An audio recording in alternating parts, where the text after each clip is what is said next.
EPS Pictures and Pop-in Studios வழங்கும் The Dark Satan உங்கள் அபிமான திரையரங்குகளில். GT Holidays. GT Holidays, South India's #1 travel brand. அண்ணாமலைக்கு சில வருத்தங்கள் இருக்கலாம். அவர் கேட்டப்ப என்ன இவ்வளவு தூரம் என்னை போட்டியிடணும்னு சொல்றீங்களே, என்னை முன்னாடியே கூப்பிட்டு உனக்கு என்ன தொகுதி வேணும்னு கேட்டீங்களா? பியூஷ் கோயல் கண்டிப்பா கேட்டிருப்பார். ஆனந்தியை கூப்பிட்டு நீ தெற்கு வேண்டாம்னா வடக்கு எடுத்துக்கன்னு சொல்றீங்க, உனக்கு தாராபுரம் வேண்டாம் அவினாசி எடுத்துக்கணும், எல்முருகன் எடுக்க சொல்றீங்க, திருநெல்வேலி உங்களுக்கு சரி வராதா, சாத்தூர் எடுத்துக்கணும், நைனா நாகேந்திரன் டிஸ்கஸ் பண்றதை கேட்குறீங்க, என்னையை கூப்பிட்டு நீங்க தான் கேட்டீங்களா? ஆசனுக்கெல்லாம் இன்ன விதம் இல்லாமல் அழுத்தம் கொடுத்துருப்பாங்க. எப்பா நீ ஒன்றுமே இல்லாமல் நாங்கள் எம்பி பதவி வாங்கி கொடுத்தோமே அதிமுகவில், நத்த விஸ்வநாதனுக்கு தான் அந்த பதவின்னு முடிவான பிறகும் அதை கடைசி நேரத்தில் தடுத்து உங்களை 6 வருஷம் எம்பி ஆக்கினோமே, தாமரையில் நில்லுங்கன்னா நின்று தான் ஆகும். அந்த 5 அதிகம் அப்படின்னு வந்து ஏன் சார் அந்த 5மே ஆகாத தொகுதியை வாங்கிட்டான்னு ஊரே பற்றிக்கிட்டு இருந்து நீங்கள் வேறு வெந்த புண்ணில் வேலை பார்த்தாதீங்க. 2 பேருக்குமே பெரிய சவால் தான், எடப்பாடிக்கும் ஸ்டாலினுக்கும். இதை சமாளித்து அந்த பழைய முகத்தோட சும்மானாச்சுக்கும் ஒரு சந்தோஷமாவது கை தூக்கி ஒரு மேடையில் நின்னாகணும்ல.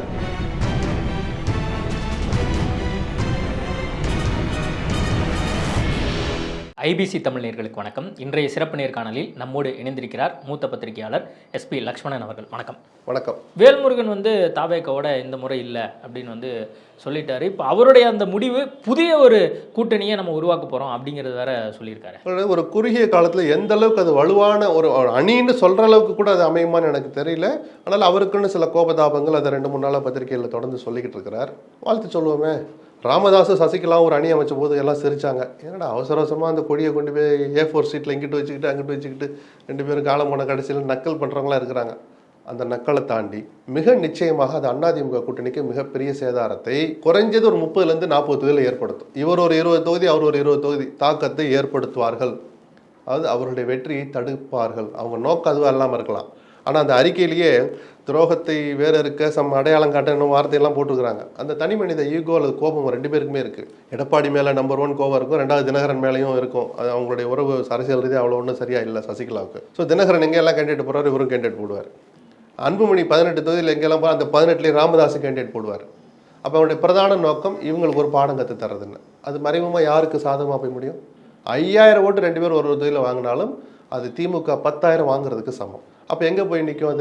அது ஒரு 5வது அணியாக இருந்தும் கூட அந்த அணி ஒரு தாக்கத்தை ஏற்படுத்தி திமுகவின் வெற்றிக்கு அந்த தொகுதிகளில் உதவும்னு சொல்கிறோம்ல, அந்த மாதிரி வேல்முருகனை சொல்கிற அளவுக்கு அவர் இன்னும் அந்த கால இடைவெளி குறைவாக இருக்குது. தாக்கத்தை ஏற்படுதுன்னா அவர் தன்னுடைய அடையாளத்துக்கு அவரே கூட ஜெயிக்கலாம். அவங்க அண்ணன் நிறுத்த போகிறதாக தகவல் வருது. அவர் தவிர நான் தேர்தல் நிற்கலைன்னு சொல்லியிருக்கிறார். மண்ருட்டியில் அவங்க அண்ணன் ஜெயிக்கலாம். பட் அது தாக்கத்தை ஏற்படுத்துமா இல்லைன்னு சொல்ல வந்தேன் நான். இன்னைக்கு தேதி வரைக்கும் டிடிவி தினகரனும் அண்ணாமலையும் நாங்கள் போட்டியிடலை அப்படின்னு சொன்னதே நம்ம வந்து செய்திகளில் பார்க்குறோம். அண்ணாமலை தான் திடீர்னு சொல்லியிருக்கிறார். டிடிவி 21 நான் நிற்கலைன்னு சொன்னார். இப்போ நான் நிற்க மாட்டேன்னு 3 மாதம் சொல்லிட்டு இருக்கிறார் அவர். அது ஒன்றும் புது தகவல். அண்ணாமலை சொன்னதான் ஆச்சரியமாக இருக்குது எனக்கு. ஏன்னா நீங்கள் மாநில தலைவராகவே இருந்தீங்க, திமுகவை எப்படியாவது பாடம் கற்றுக் கொடுக்கணும்னு பல நேரங்களில் சபதம் போட்டவர். நானே களத்துக்கிறேன், நீங்கள் நின்னீங்கன்னா உங்களுடைய இளைஞர்களுக்கு, உங்களால் இந்த கட்சிக்கு வந்த பிஜேபிக்கு வந்த பல லட்சம் இளைஞர்களுக்கு ஒரு நம்பிக்கையை கொடுக்கும். ஏன் அவர் தவிர்த்தார்னு தெரியல. இறுதி வரைக்கும் அவர் தவிர்க்க முடியுதான். ஏன்னா பியூஷ் கோயல் வற்புறுத்தினதாக கேள்விப்பட்டோம். எல்லாருமே நிற்கணும் முக்கிய தலைவர்கள். அதனால தான் மத்திய அமைச்சராக இருக்கிற எல்முருகனே நிற்கிறார். அவருக்காக தான் அவினாசியை கேட்டு வாங்கியிருக்கிறாங்க. எடப்பாடி முதலமைச்சராக ஏற்பதில் எதுவும் சிக்கல் இருக்கு அண்ணாமலைக்கு?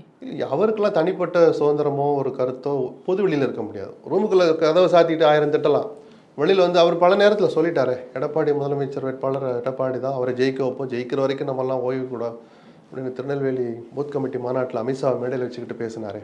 அமித்ஷாவும் மோடியும் தான் இன்னைக்கு வரைக்கும் சொல்ல மாட்டாங்களே தவிர, வெளிப்படையாக ஒரு நாள் கூட சொல்லலை தவிர, நைனா நாகேந்திரன் உள்ளிட்ட அண்ணாமலை மற்ற எல்லாருமே சொல்லிட்டாங்க முதலமைச்சர். அவங்க சொல்லலைனாலும் எடப்பாடி தான் முதலமைச்சர் வேட்பாளர், ஆனால் சொல்லியிருந்தா அந்த இணக்கம் வரும்னு தான் நான் தொடர்ந்து சொல்லிக்கிட்டு இருந்தேன். நீங்கள் ஏற்கனவே சொன்ன மாதிரி டிடிவி தினகரன் பல ஆண்டு காலமாக கிட்டத்தட்ட சமீப மாதங்களாகவே அவர் சொல்கிறது என்னன்னா, நான் போட்டியிடுறது இல்லை அப்படிங்கிறதுல தொடர்ந்து சொல்லிட்டே இருக்காரு. ஏற்கனவே நம்ம MP ஆகிட்டோம், MLA 21 அவர் போட்டியிட்டார். எப்போ நான் போட்டியிடலைன்னு சொன்னார்னா, அதிமுகவோட கூட்டணிக்கு அமித்ஷா முயற்சி பண்ணிட்டு இருந்தார் 21.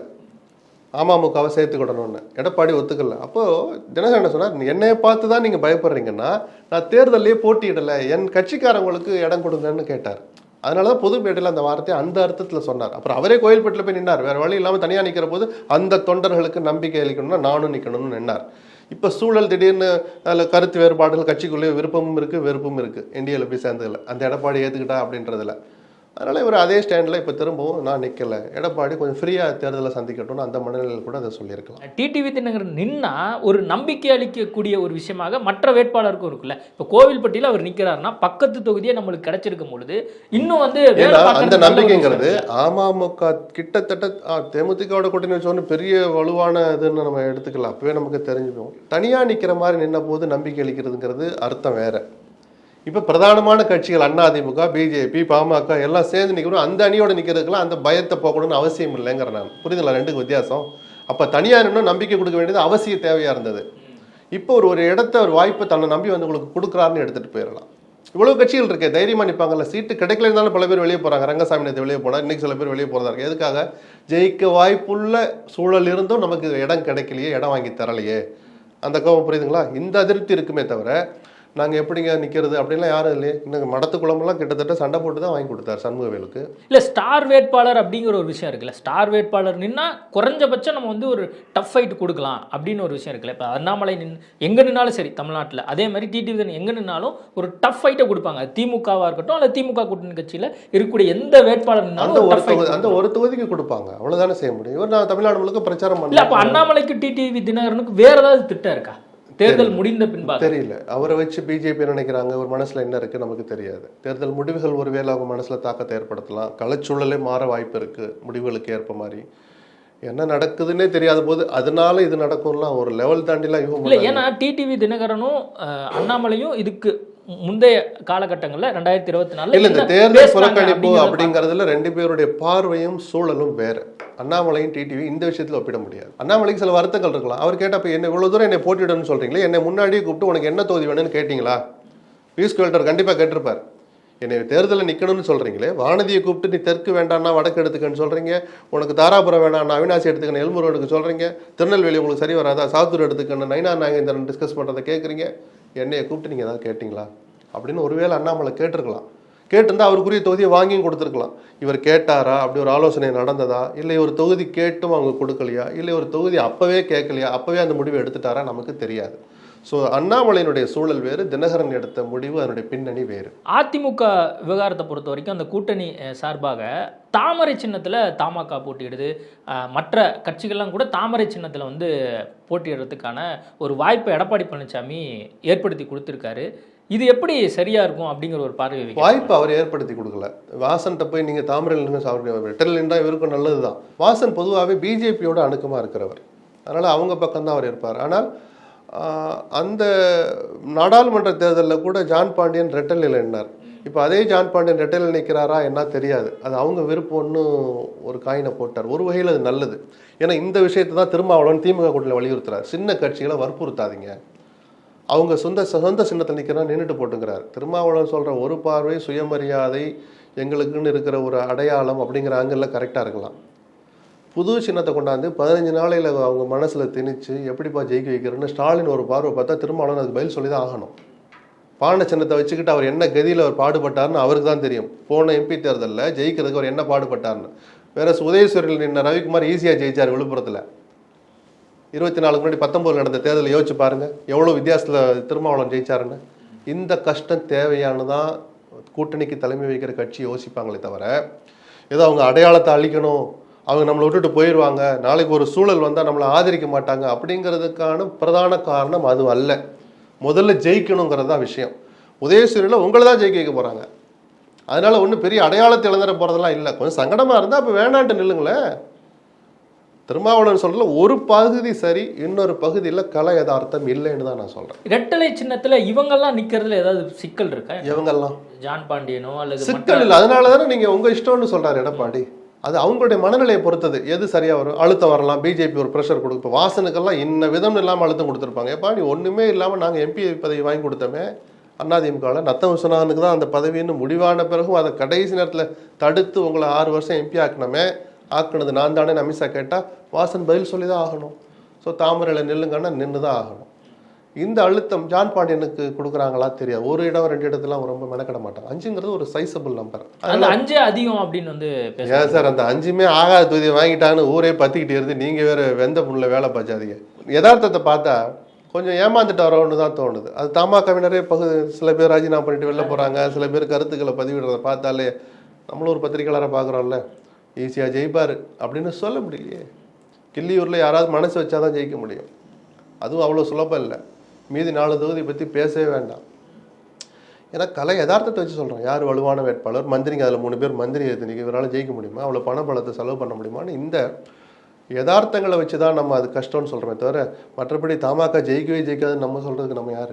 உங்களை பொறுத்த வரைக்கும் அமமுக, பாஜக, பாமக, அதே மாதிரி தமாக இந்த கட்சிகளில் எந்த கட்சி சரியான தொகுதியில் கேட்டு வாங்கியிருக்காங்கன்னு இல்லை, அதிகமாக தினகரனுக்கும் சில ஏமாற்றங்கள் இருக்குது. அதனால தான் அந்த கட்சியில் அவர் நினைச்சவங்களுக்குலாம் வாங்கி தரணும். பிரதானமாக அவர் சொல்லிக்கிட்டே இருந்தது சோளிங்கர் பார்த்திபன் வேட்பாளராக அறிவிக்கிறேன்னே அறிவித்தார். அவர் அறிவித்த ஒரே வேட்பாளர், முதல் வேட்பாளர் சோளிங்கரில் பார்த்திபன் தான். அந்த சோளிங்கர் அவரால் வாங்க முடியல. அது அவருக்கு ஏமாற்றமாக கண்டிப்பாக இருக்கும். மற்றபடி அவர் வாங்கியிருக்கிற 11ல் 7 தொகுதிகள் அவருக்கு கேண்டிடேட் இருக்கிறாங்க, அவர் விரும்பின தொகுதிகள் தான். மீதி 4 விரும்பாமல் கிட்டத்தட்ட வேண்டா வெறுப்பாக தள்ளி விட்ட தொகுதிகள் தான். பட் கூட்டணி அரசியல் இதெல்லாம் தவிர்க்க முடியாது. அதில் மெஜாரிட்டின்னு பார்த்தா 11க்கு 7% கூட வரும். பிஜேபி ரொம்ப கொந்தளிச்சு போயிருக்கிறது. அண்ணாமலையினுடைய கடிதத்தில் தான் போட்டியிடாததை மட்டும் குறிப்பிடாமல் ஒதுக்கப்பட்ட தொகுதிகளிலேயே சில அதிருப்திகளை சுட்டி காட்டியிருக்கிறதா தகவல் வருது.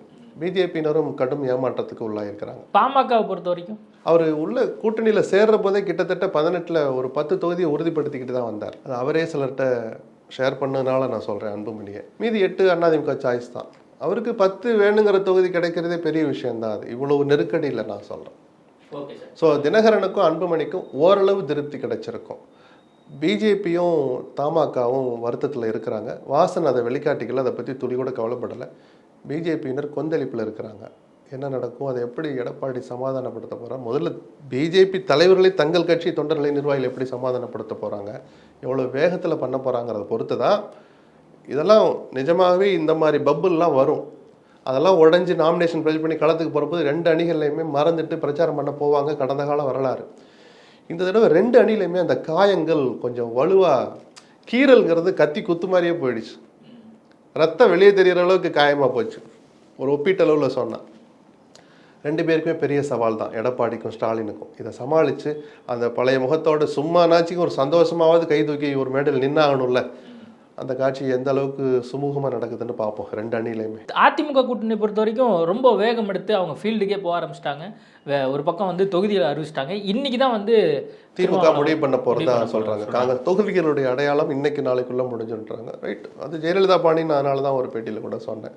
எடப்பாடியிடம் 6-7 ஆண்டுகளுக்கு பிறகு ஜெயலலிதாவுடைய பாணியை பார்க்க முடிஞ்சது. எண்ணிக்கையை கட்டுப்படுத்தினது, தொகுதிகளில் கரார் காட்டினது, வேகம், நல்ல நாள் பார்த்து ஆரம்பிச்சது, முதல்ல தொடங்குறது அப்படின்னு எல்லாமே ஜெயலலிதாவினுடைய சில பழக்க வழக்கங்களை எனக்கு நினைவுபடுத்திச்சு. அதை சொல்கிறதுல எனக்கு ஒன்றும் தயக்கம் கிடையாது. அதனாலேயே ஒரு வெற்றி குதிரை முன்னாடி பாதுன்னு இல்லை, ஒரு தைரியம் தானே, அது தன்னம்பிக்கை தானே. எப்பா நான் இன்றைக்கும் தன்னை வந்து பார்க்குற முன்னாள் அமைச்சர்கிட்ட எடப்பாடி சொல்ல, எப்பா நம்ம 150 ஜெயிக்கிறோம்ப்பா அப்படின்னு தானே சொல்கிறார். அந்த தன்னம்பிக்கையை பாராட்டுவோமே. அதுக்காக திமுக அவ்வளோதான் சார், இன்னும் அவங்க அறிவிக்கவே இல்லை சார்னா ஏன் நாமினேஷன் ஃபைல் பண்ண மாட்டாங்களா? அவங்களும் வர ஞாயிற்றுக்கிழமைக்குள்ளே எல்லாத்தையும் முடிச்சுட்டு திங்கக்கிழமையிலேருந்து ஃபைல் பண்ணிவிட்டு பிரச்சாரத்தை 3ஆம் தேதியிலேருந்து தொடங்கவே போகிறதா சொல்கிறாங்களே ஸ்டாலின். அவங்களையும் குறைச்சி மதிப்பிட முடியாது. ஓகே சார், நிறைய விஷயங்கள் குறித்து பேசியிருக்கோம். நேர்காணல் கொடுத்ததுக்கு மிக்க நன்றி. நன்றி. EPS Pictures and Pop-in Studios வழங்கும் The Dark Satan உங்கள் அபிமான திரையரங்குகளில். GT Holidays, South India's #1 travel brand.